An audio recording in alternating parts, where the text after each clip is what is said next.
আমি প্রথমেই একটা জিনিস পূর্ণ শ্রদ্ধার সাথে জামালপুরে জাতীয় নাগরিক পার্টি এনসিপির মুখ্য সংগঠক উত্তরাঞ্চলের সার্জিস আলম বলেছেন, এনসিপি বিভিন্ন রাজনৈতিক দলের সঙ্গে নির্বাচন কেন্দ্রিক আলোচনা করছে। আগামী সংসদ নির্বাচনে এনসিপি এককভাবে বা জোটগতভাবেও যেতে পারে। যদি জোট হয় তাহলে সমঝোতা হবে।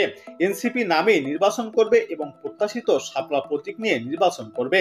খুব দ্রুততম সময়ের মধ্যেই সাংগঠনিক কাঠামো তৈরির মধ্য দিয়ে এনসিপি সাংগঠনিক শক্তিমত্তা সর্বোচ্চ বৃদ্ধি করে আগামীতে যে জাতীয় সংসদ নির্বাচন হবে সেখানে এনসিপি বাংলাদেশের শক্তিশালী দুটি রাজনৈতিক দলের মধ্যে একটি হিসাবে অংশগ্রহণ করবে। সার্জিস আলম বলেন, এনসিপি মনে করে বর্তমান বাংলাদেশের রাজনৈতিক বাস্তবতার উচ্চ কক্ষে পিআর হতে পারে। আমরা মনে করি উচ্চ কক্ষে যদি পিআর বাস্তবায়ন গ্রহণযোগ্য হয়, সফলতার মুখ দেখে এবং কার্যকর হয়, আগামী